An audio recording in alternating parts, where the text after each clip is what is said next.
everyone, Big Pauly back for a brand new video. I just come out of Cineworld here in Dover, just having watched Creed 3, and let's just talk a little bit about it.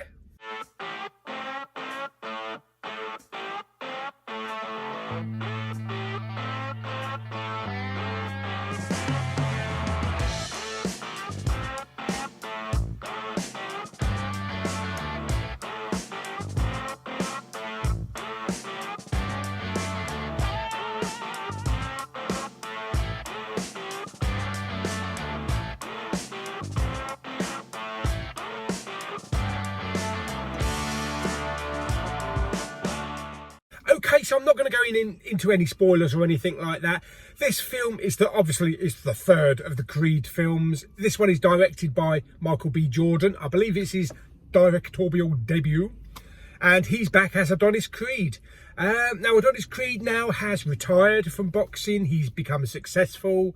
You know, he's rich. He's got the big house. He's got the flash cars. Living a lovely, lavish lifestyle with his wife, Tessa Thompson, and their daughter as well. Now, their daughter, I would say now, is about 8 years old. So you can see about 8 years has passed since the second film. Enter Jonathan Majors. Yes, as Damien Anderson. Something happened in the past with Damien's character and Adonis. They were close. They were friends when they were young back in the 90s, and an incident happened which separated them for many years. And now Damien has come back. When he was young, he had visions of becoming a really successful boxer, a world champion, but what happened in the past put a stop to that. And now he's come back to fulfill that destiny and take the title and be the heavyweight champion of the world. The film touches a bit upon revenge and regret and friendship as well, and lost friendship, broken friendship. And it's about the tensions between Adonis and Damien and dredging up the past and bringing back her and moving forward and meeting in the ring, basically. Yeah. I did enjoy the film. I do like the Creed films. Let's start with the cast. Michael B. Jordan killed it. Absolutely fantastic. He did a great job with the directorial side of it as well. Tessa Thompson was great. She was good coming back. The little girl, she was good. There is a lot of subtitles in the film, obviously, with the being the deaf character. And Jonathan Majors kind of felt, to me, it kind of felt the Mike Tyson of the Creed films. It kind of really did, because out of the ring, this character came across as very, in a way, timid and friendly and just a genuine nice guy. But in the ring, he turned into a monster. And I think they were trying to pull that kind of like Mike Tyson influence into the film. That's just what I got from it anyway. The fight sequences were great. There was a really nice fight sequence towards the later part of the film where everything outside of the ring didn't exist. It was just the ring, the two characters in the ring, and it was all about them. I thought it was a nice little touch what they did. But I really enjoyed it. I thought it was really good. One of the questions that I've been asked a few times now is Rocky in the film, and how much does Rocky do in the film? Unfortunately, Rocky is not in the film at all. The closest we get is Sylvester Stallone is an executive producer, and there is an odd mention of Creed and Stallone's fight. That is it. There's no reference to Rocky at all. I mean, we have to presume that he's still in Philly running Adrian's and burning the breaded mushrooms. Yes, but I thought it was a little bit strange not to bring anything of Rocky into the film.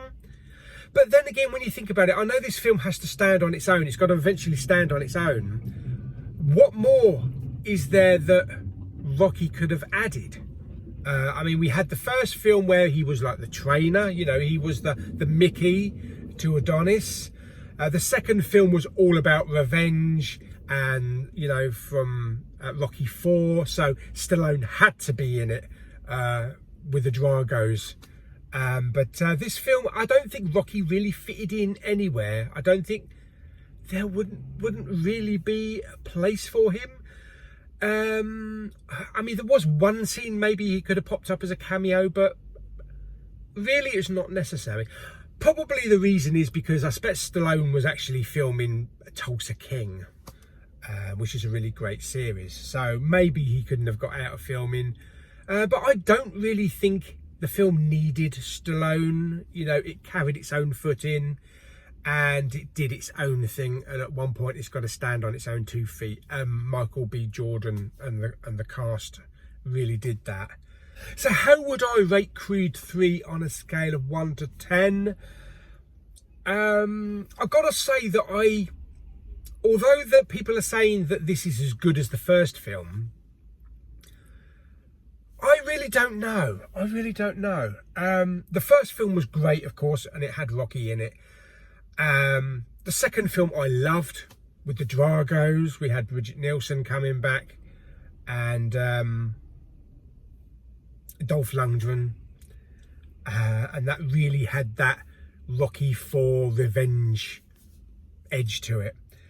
This is a good film. I still think this is probably my third favourite Creed film.